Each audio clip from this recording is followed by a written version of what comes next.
Good evening. Thank you all for coming. I'm really excited to see a crowd here, and then apparently kind of a lively and excited crowd. So that's great. Thank you all for coming. I want to start by acknowledging that we're on the traditional and ancestral land of the Lenape people, and to introduce tonight's talk. And to say that this is actually part of two different series at Gallatin. One is the Distinguished Faculty Lectures, and I want to thank the DFL committee, Nina Kachadorian, Laura Slatkin, and Kim Phillips-Fine, all of whom sadly had to send their regrets for tonight. And it is also part of an ad hoc series that we have been having all academic year called Ideas from the North, which has been an experiment in bringing in speakers from the space that at least is geographically right now, Canada, to talk about ideas developed in that context, but to do so here in New York to an audience in the United States, and to see what happens when ideas that have been developed to our north come down and are shared with audiences who very often are not thinking about that space or about Canada. I want to thank tonight especially Suzanne Wofford, our dean, Millery Poligné, for their support for this project, and Teresa Anderson, who I think is standing outside, but who has been really invaluable in planning, in logistics, in everything else. Eugenia and I kind of get to claim to be organizers, but in fact, Teresa has been the organizer for everything. Ideas from the North came from the fact that Gallatin has, rather unusually for a United States institution, two faculty members who work on Canadian topics, me and Eugenia Kissen, who is standing next to me, and with whom it has been my absolute pleasure to organize this series. And I'm going to turn it over to her to introduce our speaker. Thank you, Jacob, and thanks to everyone for coming.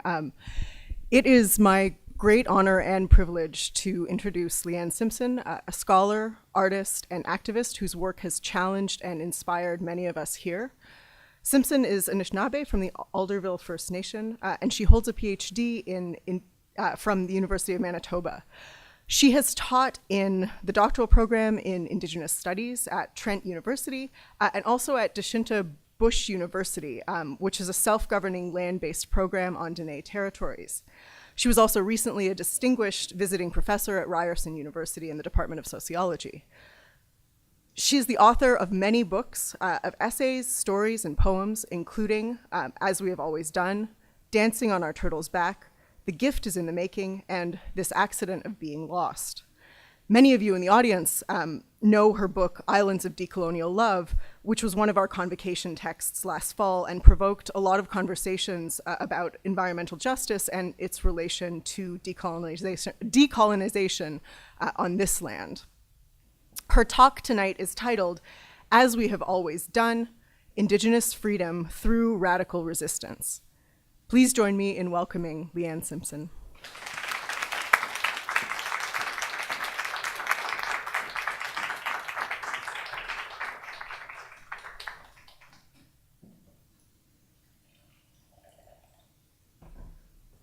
Bonjour, Kinuaya, Gidagabijuna Denewema, Noguchi Initiative, Oguming Nadonjaba, Nagojawani Megwado Da Betasamosake Nishnaabeg, Nigichinendam Gibajayan Nongama Andai Ek Lenape Aki, Chimigwech, Nigichinendam Gibajayan Gibam Wachanguk. Hi, friends. I'm so happy to be here and sharing this space and sharing this time with you. I'm Michi Saagiig Nishnaabeg, or Mississauga Nishnaabeg. That's part of the Ojibwe Nation, which is a pretty large nation in what is now known as Canada. It spans Ontario into Manitoba and then down into Wisconsin, Minnesota, and Michigan around the Great Lakes. I'm from the eastern part of that territory, so our land is the north shore of Lake Ontario. And I live in Peterborough, Ontario, which is a city in between Toronto and Ottawa. I'm so honored to be here today at Gallatin because my work and my practice and my life do not fit in nicely to the traditional disciplines of the university or the arts world. And I spent a lot of time thinking and living and breathing in those interstitial spaces. So this seems like a very good home for me today. I want to share 4 different pieces of work from different parts of my practice today. The first is a really, really old story from my territory, but it's a retelling. And I first learned this story from Doug Williams, who is an elder that I've worked with for the past 2 decades. He's from Curve Lake First Nation near Peterborough. And today my version of this story is called the Binonji. Binonji means child. Binonji makes a lovely discovery. Binonji's preferred gender pronouns in English are they and their. One of the responsibilities storytellers carry in my culture is to make sure that stories are relevant to people, that people can see themselves in the stories, that stories are coming into Anishinaabe intelligence and nationhood.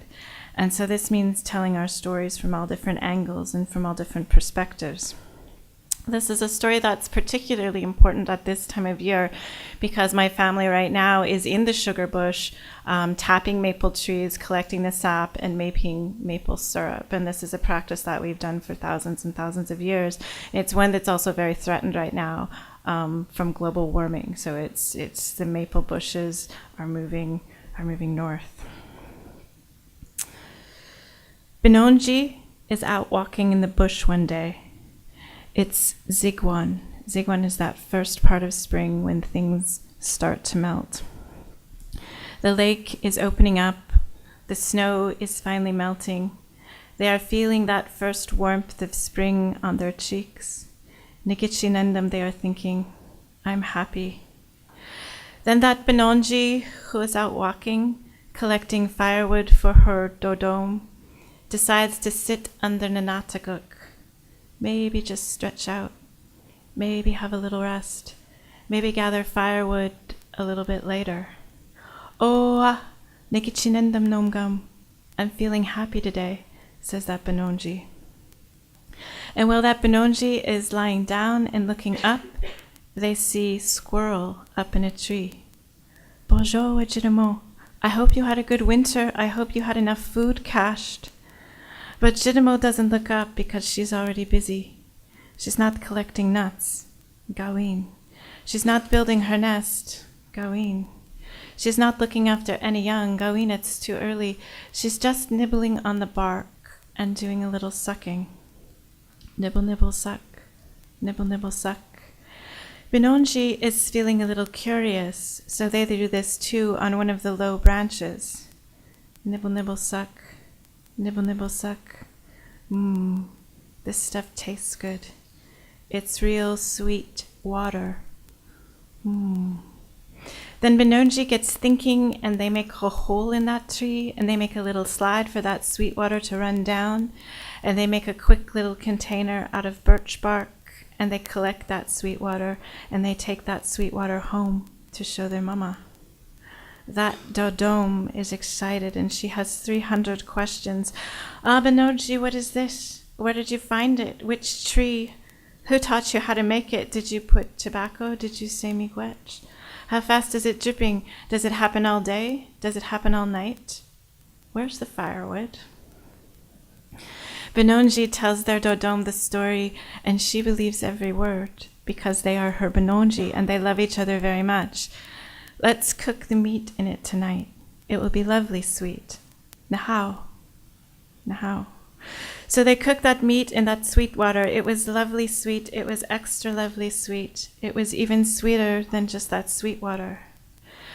The next day, Binonji takes their mama to that tree, and their mama brings Nokumis, and Nokumis brings all the aunties, and there's a very big crowd of Michi Saagiig Nishnaabeg Kwaiwak.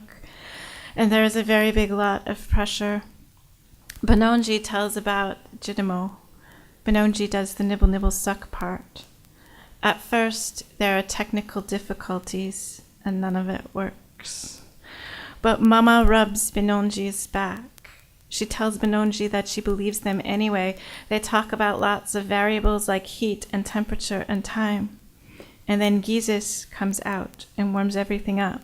And soon it's drip, drip, drip. Those aunties go crazy. Sasakwe dancing around, hugging a bit too tight, high-kicking and high-fiving until they take it back home and boil it up and boil it down into sweet, sweet sugar. Ever since, every Zigwan, those Michi Saagiig Nishnaabeg collect that sweet water, and they boil it up and they boil it down into sweet, sweet sugar.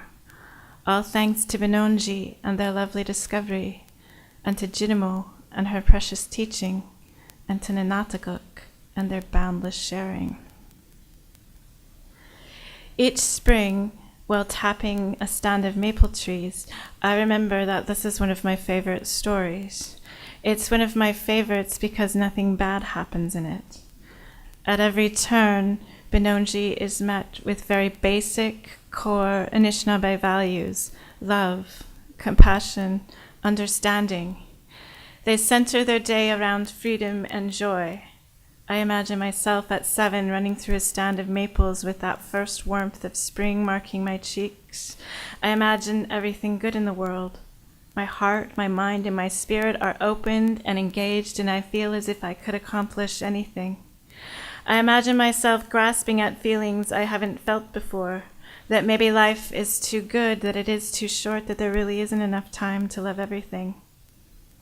In reality, I have to imagine myself in this situation because as a child, I don't think I ever was in a similar situation.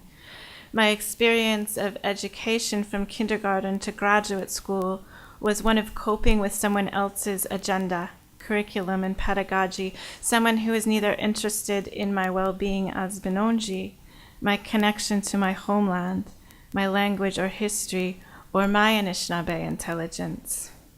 No one ever asked me what I was interested in, nor did they ask for my consent to participate in their system.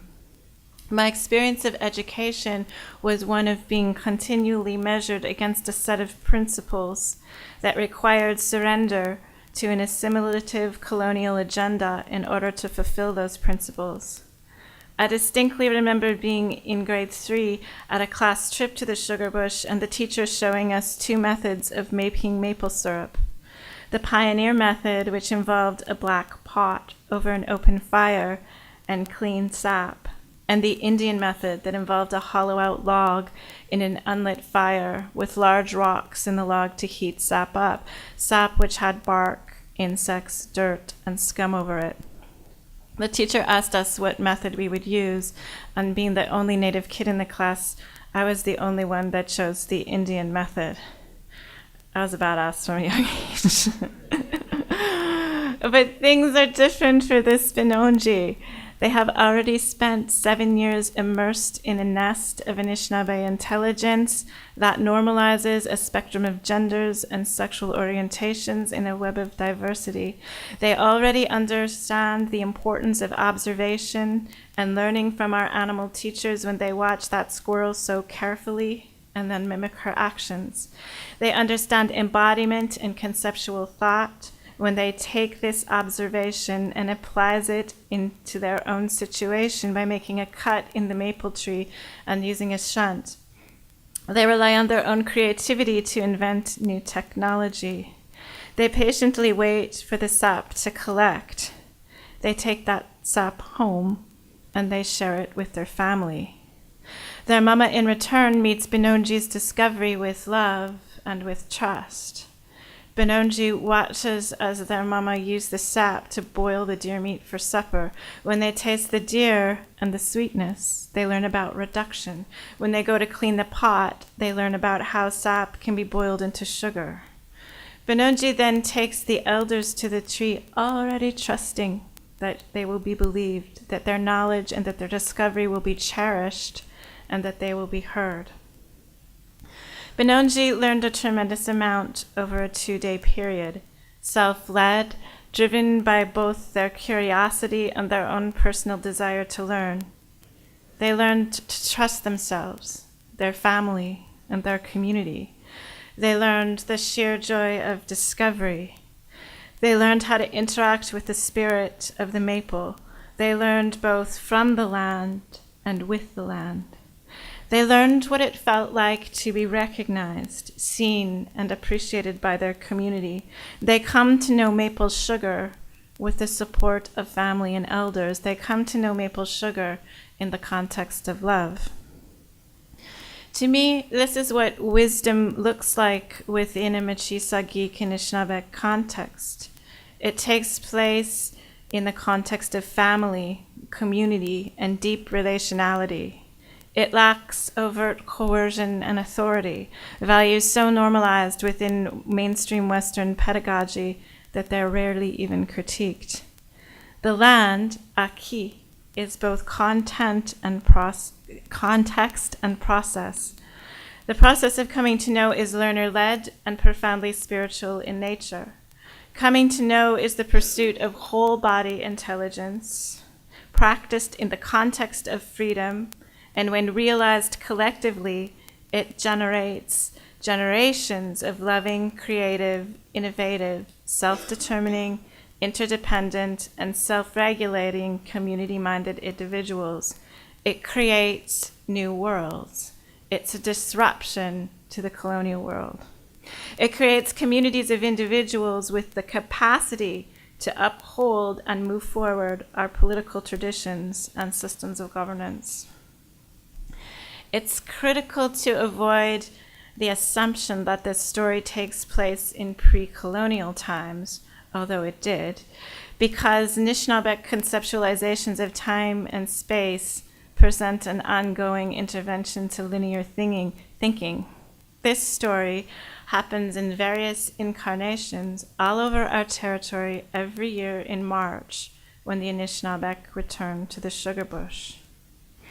Benonji's very presence shatters the erasure of Indigenous people from settler consciousness. Benonji also escapes the rigidity of colonial gender binaries by having influence and agency within their family, while physically disrupting settler colonial commodification and ownership of the land through the implicit assumption that they are supposed to be there. Their existence as a hub of intelligence and Anishinaabe relationality may be threatened by land theft, environmental contamination, residential schools and state-run education, colonial gender violence, but Benonji is there anyway, making maple sugar as they have always done in a loving, compassionate reality, propelling us to recreate the circumstances within which this story and Anishinaabe takes place, propelling us to rebel against the permanence of settler colonial reality and not just dream alternative realities, but to create them on the ground, in the physical world, in spite of being occupied.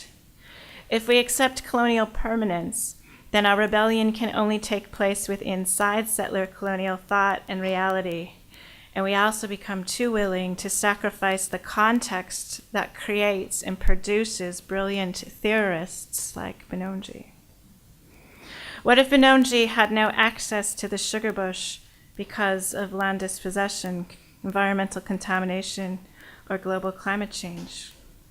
What if they were too depressed or anxiety-ridden from being erased from Canadian society, removed from their language and homeland, targeted as squaw or slut or drunken Indian, or too depressed or anxiety-ridden from being bullied or not neatly fitting into the colonial gender binary? What if the trauma and pain of ongoing colonial gender violence made it impossible for her mama to believe them or for their mama to reach out and so gently rub their lower back at that critical point? What if that same trauma and pain prevented their aunties and elders from gathering around them and supporting them when there were technical difficulties? What if settler colonial parenting strategies positioned the child as less believable than an adult?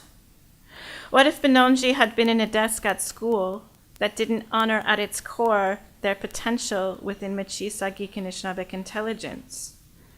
Or if they had been in an educational context where having an open heart is a liability instead of a gift?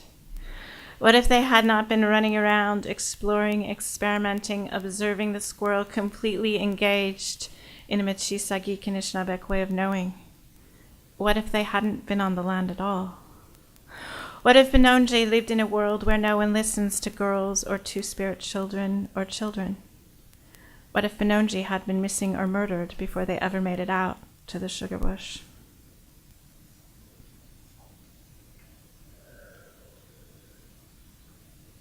So I've used that story a number of times in my work. I started telling it to my children, who are now 12 and 16, orally when we were in the sugar bush. And then I wrote it down in the gift is in the making. And in that version, the main character is a little boy. And then the next iteration of that is in a paper that's an academic paper that's available online in a journal called Decolonization, Indigeneity, Education, and Society. And the main character is a girl. And then in the retelling of it in my latest book, As We Have Always Done, the character is gender nonconforming. And so each time I make that shift, the meaning of the story changes a little bit, and that's part of Anishinaabe Debajamawan, or storytelling aesthetics and tradition. So in that piece, I think the way that I'm making the intervention is also the intervention. The next piece I want to share with you is a story from my last book, or latest book, of short stories and poetry. That's called This Accident of Being Lost, and it came out about a year ago. And it's called Big Water. I'm lying in bed with my legs entangled in quays. My chest is against the precious thin skin on her back, and my arms hold her warm brown. I'm imagining us lying in smoky calm on cedar boughs instead of in this damp on Oakwood Avenue. I wish I could fall asleep like this with her so close, but I'm too nervous when nice happens. I get more anxious than normal. I'm shallow breathing at her atlas, and I'm worrying that my breath is too moist on the back of her neck, and that it feels too gross for her, maybe so gross that it'll wake her up. So I roll over and check my phone, just in case. There are 8 new notifications from Signal, all from Nabish.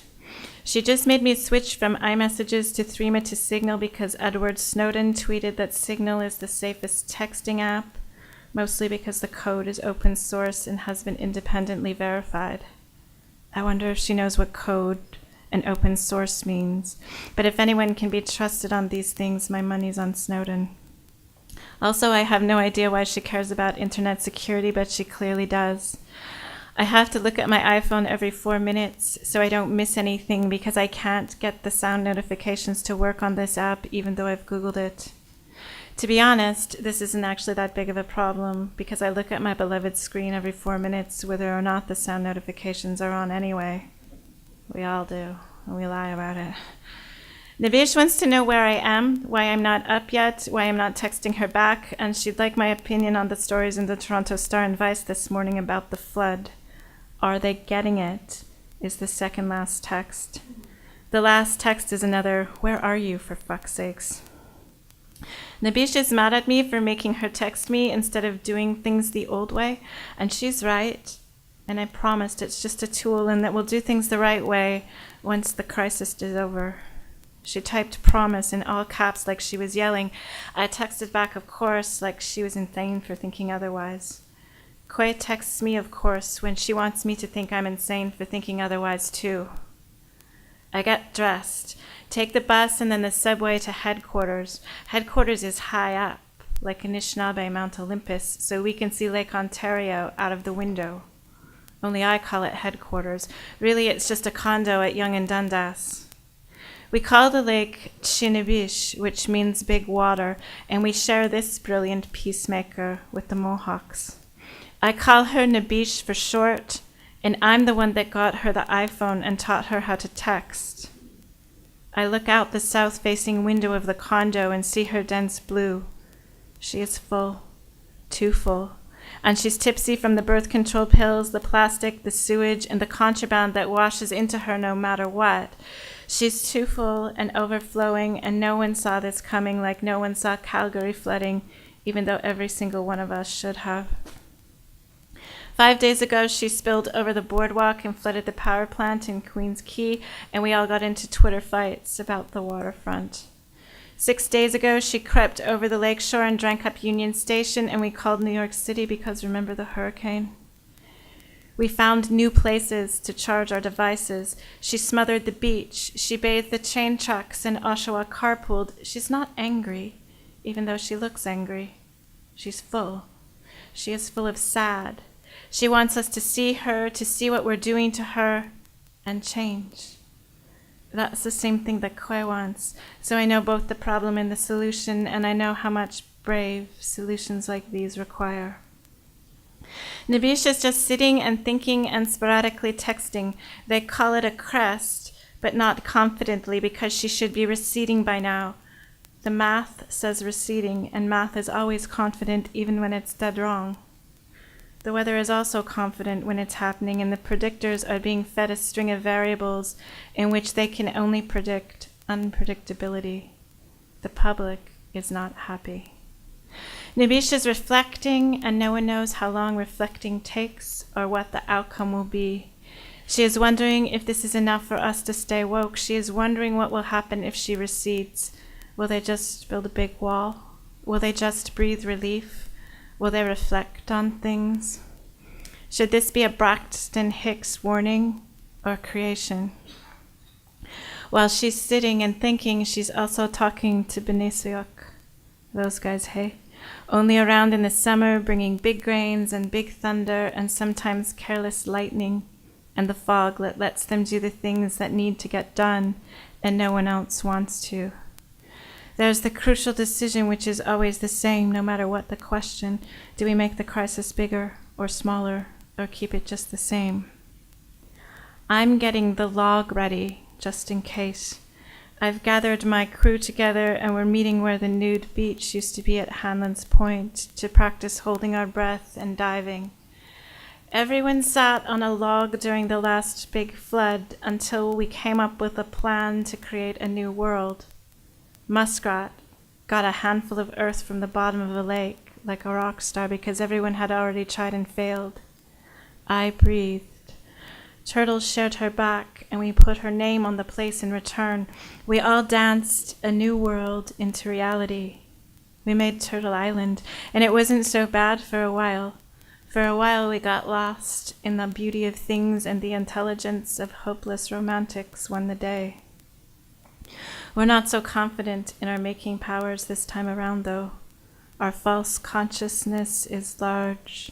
Our anxiety set to panic, our depression waiting just around the corner. We're in a midlife crisis, out of shape and overcompensating because it's too late to change any of that. Beavers doing push-ups on the soggy grass. Bears doing power squats and bragging about his 7-minute workout app and the option of having a hippie with a whistle call out the next exercise. Muskrat is in his new wetsuit doing sit-ups, and not very good ones either. I'm wandering around the island Instagramming pictures of big logs, deciding which one will be ours. And I'm texting Kwe, telling her that I love her because she likes that. Telling her to just stay in bed because I'll be back soon. And we almost always survive.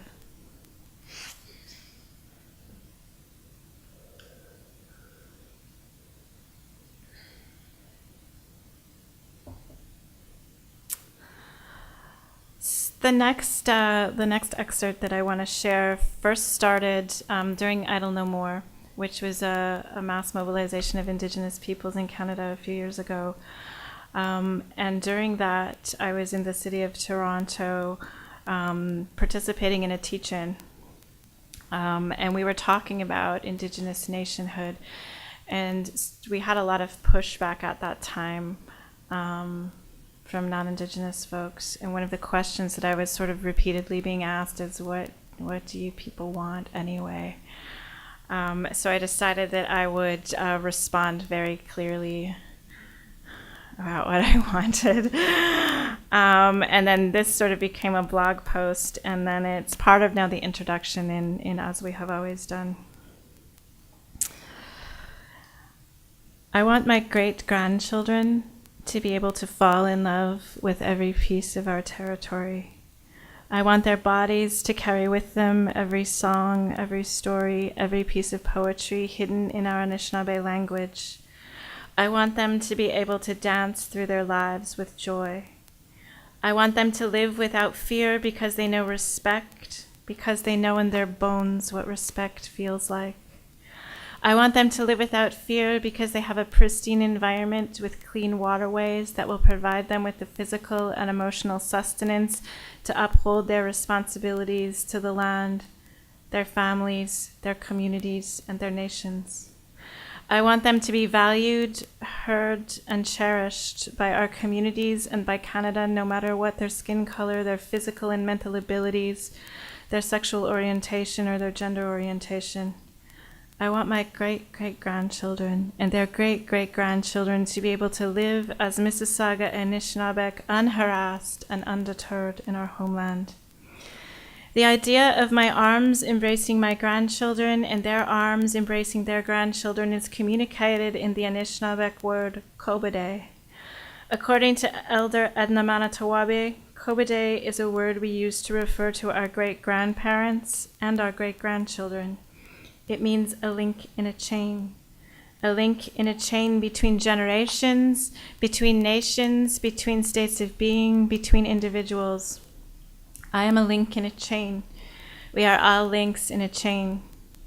Doug Williams, a Mississauga Nishnaabeg elder from Curve Lake First Nation, calls our nation Noguchi Initiative, the place where we all live and work together. Our nation is a hub of Anishinaabe networks. It's a long Cobo cycling through time. It is a web of connections to each other, to the plant nations, the animal nations, the rivers and lakes, the cosmos, and our neighboring Indigenous nations. Noguchi Initiative is an ecology of intimacy. It is an ecology of relationships in the absence of coercion, hierarchy, or authoritarian power. Noguchi Initiative is connectivity based on the sanctity of the land, the love that we have for our families, our language, and our way of life. It is relationships based on deep reciprocity, respect, non-interference, self-determination, and freedom. Our nationhood is based on the idea that the earth is our first parent, that natural resources are not natural resources at all, but gifts from Aki. Our nationhood is based on the foundational concept that we should give up what we can to support the integrity of our homelands for the coming generations. We should give more than we take. It is nationhood based on a series of radiating responsibilities. This is what I understand our diplomats were negotiating when settlers first arrived in our territory. This was the impetus for those very first treaties: Anishinaabe freedom, protection for the land and the environment, a space, an intellectual, political, spiritual, artistic, creative, and physical space where we could live as Anishinaabe and where our Cobo could do the same. This is what my ancestors wanted for me, for us. They wanted our generation to practice Anishinaabe governance over our homelands, to partner with other governments over shared lands, to have the ability to make decisions about how the gifts of Aki would be used for the benefit of our peoples and in a manner to promote her sanctity for the coming generations. I believe my ancestors expected the settler state to recognize my nation, our lands, and the political and cultural norms in our territory. My nationhood doesn't just radiate outwards. It also radiates inwards. It's my physical body, my mind, and my spirit. It's our families, not the nuclear family that has been normalized in settler society, but big, beautiful, diverse, extended multiracial families of relatives and friends that care very deeply for each other. This is the intense love of land, of family, and of our nations that has always been the spine of Indigenous resistance. The fact that I'm here today is a miracle because it means my family, like every Indigenous family, did whatever they could to ensure that I survived the last 400 years of violence. In order for my Kobode to survive and flourish the next 400 years, we need to join together in a rebellion of love, persistence, commitment, and profound caring, and create constellations of co-resistance working together towards radical alternative presence based on deep reciprocity and the gorgeous generative refusal of colonial recognition.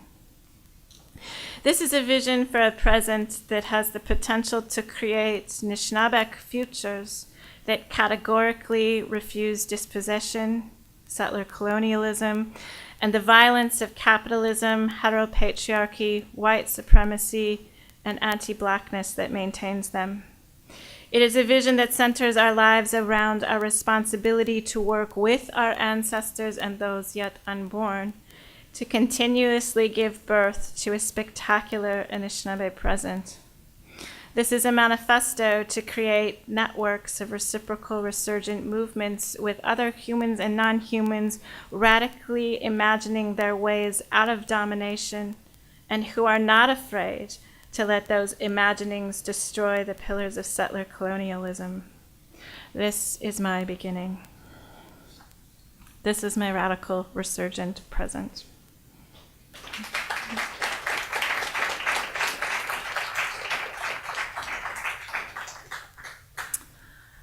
So in another part of my life, I'm a musician, and my band this fall was a part of the new Constellations tour, which was a 13-city tour in Canada of Indigenous and non-Indigenous musicians in 2 tour buses at the beginning of winter. And so that was a really interesting kind of constellation of resistance and of artistic convergence, bringing together music and literature and poetry to these kind of diverse audiences across Canada. And it's the first time that there's ever been a tour like that. I'm currently working on my 3rd record, which is called The Theory of Ice, and we're aiming to release it in the winter of 2019. The last piece I want to share with you today is from my 2nd album, which is called Flight. It was released in September of 2016 by RPM Records, which is the first Indigenous contemporary music label in Canada. My band is composed of 3 other Indigenous musicians. My sister, Ansley Simpson, who is a singer-songwriter based in Toronto. Chris Dirksen, who's a Cree cellist, also now based in Toronto, and Nick Ferrio, who is a Cree singer-songwriter. I got a grant from the Ontario Arts Council to make a video, and I decided that I would take that money and instead of making one video, I would commission emerging Indigenous filmmakers to reinterpret the songs. So it was a small grant, and we made 5 videos with budgets of $1,000. So some of my students at Dechinta made a video, and the one that I want to share with you today is from the single from the record, which is called Under Your Always Light. And it's a video that was made by the filmmaker Elmaya Tailfeathers. She's Blackfoot and Sami, living in Vancouver now, but originally from Alberta. And she features in the video Newchalth boxer Ivy Richardson, who's from Vancouver Island and who is a young boxer. And so this track was originally written, at least the lyrics, were as sort of a response to the horrific phenomenon of missing and murdered Indigenous women and Two-Spirit people in Canada. We have currently the federal government has launched an inquiry to try to figure out why there is so much violence targeting Indigenous women. It's not difficult to figure out if you actually want to figure it out. But I have been asked kind of in a number of different forums to respond to that phenomenon creatively, and I found it really difficult to respond to, I think because it's too close to home. So I started to think about within Anishinaabe storytelling practices and Dene storytelling practices, there's a lot of different escape narratives, and part of this book, as we have always done, was looking at flight and this idea of not just escaping colonial realities, but escaping and refusing into something into these other worlds that are generated through Anishinaabe practices. And so I wrote the poem originally, Under Your Always Light, as sort of a response to that, of what it's like to have a target on your back for your whole life and for that to be normalized. And then I gave it to a non-Indigenous musician, Jonas Bonetta from the Canadian indie band Evening Hymns, and he came back with this, well, you'll hear it, it's like, most of my band is very acoustic, and this song is like an electronica dance party song. And I was like, white guy misses it. Like, what are you talking about? This is like a really serious, vulnerable, deep work, and you've written this party song. And he was like, no, I think what this is, it's a celebration of you, and it's a celebration of in spite of this target on my back, this is how I'm going to be in the world. And when he sort of noticed that in the poem and then in me, I thought, yeah, that's exactly what this is about. That makes perfect sense. So this is the music video for Under Your Always Light. Yeah, so that's it. I hope that you guys have questions and comments, and that we can have a little bit of a discussion, because I think we have some time left. Thanks for coming, Neglect.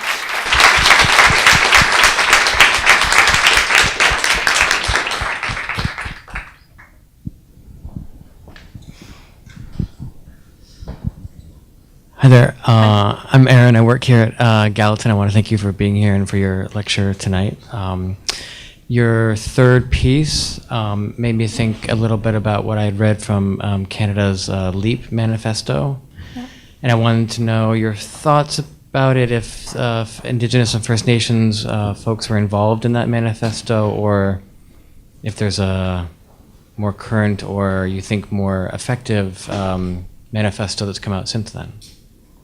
So that's one of the projects that Naomi Klein has been involved in, and she's been a terrific ally of Indigenous peoples in our mobilizations and our protests. So yeah, there was a core of Indigenous people that were involved in the LEAP Manifesto. We've certainly, I think different Indigenous nations have other kind of ways of saying similar things and embodying similar things. But it's something that I think that most of us would have perceived as a tool. I think that it hasn't maybe had the impact that we hoped on our current government, but yep, Indigenous people were involved.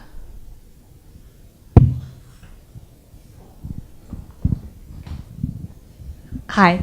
I wanted to ask, so I work a lot in archetypal knowledge and wisdom, and I wanted to ask, why do you think there's a target on Indigenous women's backs?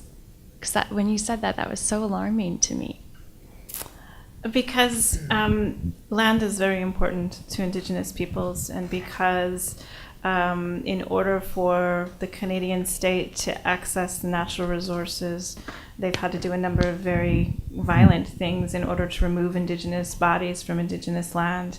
Indigenous women and Two-Spirit and queer peoples are very important in Anishinaabe Nation, a very important part of our politics, a very important part of our governance, the bodies that reproduce Indigenous worlds. So there has been historically a lot of very violent policies towards Indigenous people, towards Indigenous women in particular, and colonialism has been a very violent process, and that part of that has also in popular culture and in Canadian culture, there's a lot of racism, and there's a lot of stereotypes that are very gendered as well. And so that is the bigger context. So there's been a target on Indigenous people's back for hundreds of years now, and that violence is gendered.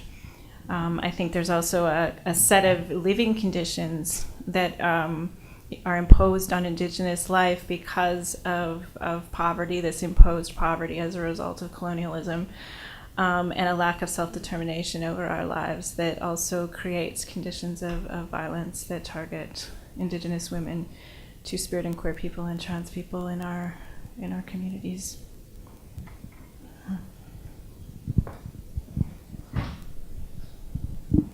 Hi. Hi. I'm Georgia, and I wondered how you navigate being bilingual or multilingual, and how you make the decisions to publish in English, and how you conceive of your audience.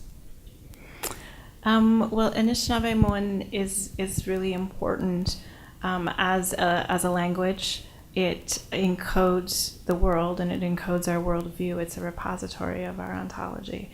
And so as an intellectual, it's a very important, very generative space, because when you split up those words, you reveal concepts and metaphor and stories and theory, and through the way that we speak, our language is 90% verbs. So there's always that kinetic motion. There's always a creative force in everything that we're doing that creates a different world.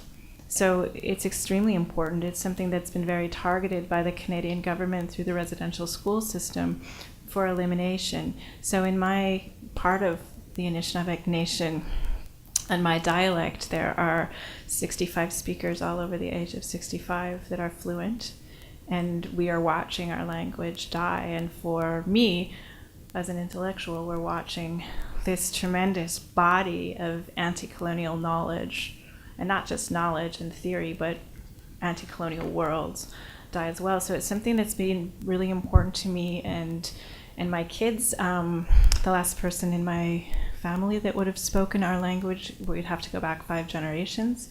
So I've done a lot of work in my community and just on myself in order trying to learn this language, and not just learn it, but create communities of people that can learn it. And so one of the best ways for me to learn it and to think about it is to use it in my work. And so in my artistic work and in my writing, I want Anishinaabe people and Indigenous people to see themselves in my work, and they're my first audience. So I don't want to over-explain things, and I want to talk like we talk when white people aren't listening. So that's kind of the spattering of language, because my generation, we're not fluent, but we use words like kwe, which is the word for women. We have these 200 words that are sprinkled into English. So that's how I started to use words in that work. In my performance, I see sort of performance as this tremendously powerful tool to create little islands of decolonial love or decolonial space, or to give my people, hold space so people can kind of feel what it feels like to breathe, what freedom feels like for just a second. And so language is a part of that, because it brings Anishinaabe people in. I've had a tremendous number of fights over the years with editors to not have glossaries, to not translate, to not put the words in italics. So I wanted Anishinaabe Moan to be very normalized. And in this accident of being lost, I was able to argue that I didn't want to translate any of the words, because I was able to prove to the publisher that with the internet, you would be able to go to a computer and type in the Anishinaabe words, and within the first 5 hits, you would get a literal translation. You're not going to get the conceptual and the cultural meaning that an Anishinaabe person would get, but I tried to aesthetically layer the stories and the poetry so that there's meaning. People with no cultural knowledge will find meaning, and then people with a very deep cultural knowledge will find a different meaning. My academic work, it's definitely this window into Anishinaabe worlds and a different way of living in the world and a different way of constructing the world. So it's really important to me, because it's still so difficult just to speak our language. Yeah, thanks. Hi, thanks very much for your excellent presentation. Tonight, right now, in fact, up at Columbia, I noticed that Stephen Salaita, the Palestinian-American academic and activist, is having a similar event called, I think, From Standing Rock to Palestine, Resisting Settler Colonialism. And I'm just curious, do you, in your work, either as an academic or an artist, do you connect with other Indigenous struggles against colonialism from around the world? Do you find intersectionality in your work with other Indigenous peoples resisting? Yeah, absolutely. I think one of the things about my work is that it's in a lot of ways extremely local, and a lot of times Indigenous knowledge is positioned as being local, place-based knowledge. And while that's true, I think I'm careful in Western academic institutions because there's been such an anti-intellectualism towards Indigenous people's intelligence. And if I look into our creation stories, and if I look into our processes of living and our ethics and that kind of grounded normativity, I see also ethically and materially a very large focus on internationalism.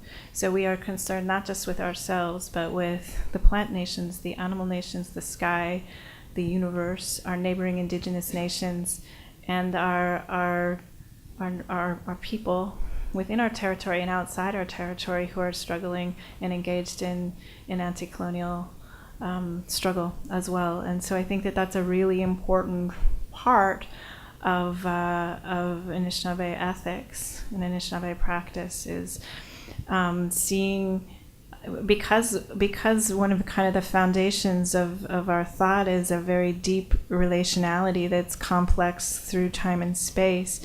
And so seeing how things like violence and power and manifest itself in different parts of the world is just part of how we've always thought. We're an intellectual people. That kind of thinking was a part of our governance. It was a part of our diplomacy. It was a part of our ceremony. Thinking through things with different peoples is something that I think my ancestors really valued. Hi, thank you for coming and sharing with us. My question is about your active storytelling. You mentioned that as you retell stories, they change a bit. And so I was wondering, what is that evolutionary process like for your stories, and what inspires you as they change, and what allows you to make those changes? So that's a really good question. So Anishinaabe culture, for the most part, is very oral. And so telling stories orally is a way of building those spaces and those alternative worlds. And so I've been working with Anishinaabe storytellers for probably 20 years now. And I was interested in exactly that, because something happens when you textualize a story and you write it down, and there becomes a singular version of that story. And there can almost have a fundamentalism attached to that story, or some dogma. This is the way the story is told. And that's not really, there's a fluidity and there's a movement within Anishinaabe thought that these stories are spirits in and of themselves. They are alive. They generate knowledge. They carry knowledge. Different storytellers will tell them in different ways, and that the layering and the diversity of the telling is part of the richness. That's where the richness comes from. And so I wanted to be able to bring those kind of ethics to my own practice of storytelling. But as a young person, I was really, really nervous about that. Like, can I put Facebook in a story? Can I change the genders around in a story? And I was continually harassing elders about this. And once I think that I, over a couple of decades, gained enough knowledge within these intellectual practices that I could figure that out for myself, then I was able to sort of make these changes. And so the idea is that this is one of the main ways of teaching and of sharing knowledge, and it's very important that everyone in our nation is able to insert themselves in the story and is able to see themselves in the story. So the stories have to change in order to be relevant and in order to carry that richness. I learned at one point a lot about different Anishinaabe aesthetics and how our thinkers encode meaning into story and meaning into language, and how that's layered into the story. So I try to do that. Now, this Sugarbush story, which is really interesting is what I've done here is that after I told you the story, I've explained it. And that is something that Anishinaabe people would never do, elders would never do. And it's something I do reluctantly. The idea is that I gift you with this story, and then you go into your own life, and you have a responsibility to find meaning in that. And it may take you years, it might take you decades of carrying that story around, carrying that seed around, and engaging with it and figuring out what it might mean. And what it might mean for you would maybe be something quite different than what it means for me. But what was happening is that when I published the stories, The Gift is in the Making, which was a collection of retelling of stories, that knowledge in Canada is, again, because of that anti-intellectualism towards Indigenous thought, it's seen as legends or myths or children's stories. It's not seen as theory. It's not seen as intellect. It's not seen as world building. And so I decided, in conversation with Doug, the elder that I've worked most closely with for the last 2 decades, what if then in this academic paper I'm writing, I explain exactly what I mean and I set this out. What is the danger of that? The danger of that is that this then becomes the benchmark because it's written down of what this story means, when that's not true. It's just what it means for me, and that's not even true. It's what it meant for me in a particular moment of time. But it was also, I think, I decided to go ahead and do it because I wanted to respond to this idea that this is just a cute little story about a little girl or a little boy or a little child in the sugar bush. That's not what this story is about for me. So yeah, thank you for your question. Oh, hi.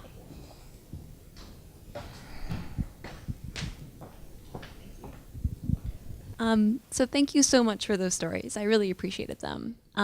I'm a settler from Treaty 6 territory, and I am here doing a PhD studying climate change communication. Cool. So your story about the lake and the sort of reenactment of Sky Woman was both beautiful and then also personally sort of helpful to sit with some of the anxiety I think a lot of us looking at this topic brewed in. And with apologies for inviting more of that brooding and asking impossible questions. I find myself thinking a lot about the geophysics of climate change and the way in which even if we shut off all fossil fuels, cease extraction, there's still change in the pipeline that will be quite significant. And it makes it very difficult to sort of hold on to relations to place and defend geographies, non-human beings that you value and have formed lifeways with. And so I'm wondering if in your work as an artist and also the sort of larger Indigenous politics that you participate in have begun to think about strategies for maintaining those bonds. I think the thing about being Mississauga and Nishnaabeg, where we have Canada's largest city, Toronto, in our territory, is that we've already experienced kind of apocalypse. Our worlds have already collapsed over and over again. We've already lost, in my territory, there was a resident population of salmon that migrated up into our territory that were extirpated in the early 1800s because of the overfishing of settlers. Same with the old growth white pines, the tall grass prairies, caribou. So we've already lost. The loss has already been catastrophic. And one of the things I always wonder about when I'm like out on the land in my territory is if my great-great-grandmother would even recognize our territory as her territory. Would she recognize me as an Anishinaabe? And so I think that the other part of that is that if you think of the land as a parent, you don't abandon your parent when they get sick. You love them anyway. You love them through the anxiety. You sit with them, you relate to them, you carry them with you when you go to NYU and give a talk. The love is more profound than the sickness and the degradation. And I think for me, I have to sort of acknowledge the struggle that I was born into and the struggle that I'm a part of, and that's been spanning now 4 centuries. And this is something that in this last book, I really wanted to look back in order to look forward in terms of what has kept what has kept us alive, what has kept our communities alive, how are we still here, and what can we take from that as we're moving forward. And Indigenous people have been talking about climate change for decades now, right? It's decades and decades and decades, and the changes that have already been sort of documented within those oral traditions of people that are living close to the land are already devastating. So it's a reality that I think is normal for a lot of Indigenous people. And I think that our ceremonies and that our practices and that our community and the collectivity and sort of collective struggle then, I think, has to be a site where we come out stronger. So our world building, even if we are not successful, every time we do it, we are successful, because for those few minutes or for those few days or for those 3 months that we stood and built a community in the face of the pipeline, we embodied that knowledge, and we got better at it, and we got stronger at it, and we built this alternative. So I think we can refuse climate change, but we also then have to build the alternative. We have to figure out a different way of living in the world. Noguchi 36.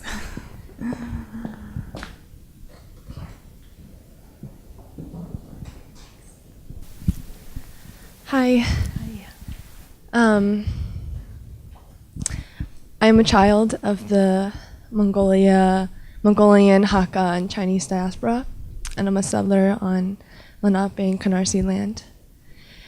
And I have been asking myself, how do I honor the struggles of my ancestors while also taking responsibility of their complicity in settler colonialism, and also thinking about what's my responsibility to my own descendants and my responsibility to Earth. And I've been looking into the history of Manhada, and I'm only in the preliminary stages, but I can sense that there is tremendous erasure of Lenape people, and of course I'm looking through institutions, so very suspicious of what it is that I'm reading. And I've been particularly interested in the social history of oysters in Manhada, and particularly the story that Manhada was abundant in oysters. And when Dutch and British settlers came, they exploited oysters to the point that I think it was like 350 acres of oysters were gone. And now there has been resurgent project, specifically an organization called the Billion Oyster Project, trying to replant these oysters after understanding that they create a natural barrier or natural protection from tides coming in on the island. And there are absolutely no Indigenous people part of this project, and no Lenape people. And I suppose my question is, what would you like to see, or what would the alternative be if it's not the Billion Oyster Project taking authority on this resurgence? Rather, what would the alternative be? I'm not sure if I'm being articulate, sorry. I think one of the things that's important is to work, I guess, and struggle against that erasure that you're talking about. So what's happening here that's Indigenous-led? What kind of projects are going on the ground that are not and that are not based in the institution as well, right? Because our sites of knowledge are much broader than what we get at the institution. So what's going on in this community, and what are the projects that Indigenous people that are important to the Indigenous people that are living here right now, and how do I act in solidarity with those projects? How do I make space for those projects? How do I materially support those projects? And so I think there's some pretty beautiful things happening right now between Black Lives Matters Toronto and Indigenous people in Toronto, whereas there was just a young Cree boy named Colton Bushy who was shot by a white farmer in the head and killed, and the white man that killed him got off in the court case. And so there was a lot of protests in Canada and vigils, and Black Lives Matters materially supported those through renting the sound system, through providing security at those protests. And so because so many people in our community were grieving, that was something that was very, very helpful. So I've started to think about solidarity in terms of what that earlier question was about, who are the people in my community that are doing similar work, and how can I support, help, make space, advocate, how can we build together, rather than kind of continually centering whiteness and institutions and taking this sort of, oh, there's no Indigenous people here, we need to kind of go rope one in so that we can feel better about ourselves and our project's relevant. So I think there's not an easy answer to that, but I think it's a rethinking, and it's great. Like, if you're noticing that there's no Indigenous people in the room, then you're noticing a problem in how the project has come about. And so I think the next step is to sort of notice and to figure out what people are doing on the ground in the community that you're living in.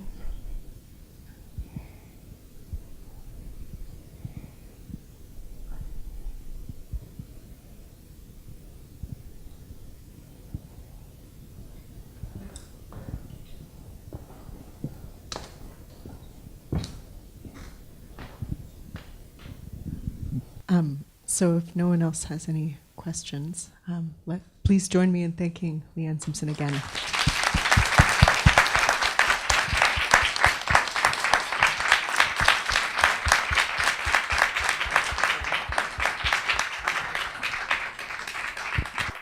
Miigwech, you've been a very kind audience.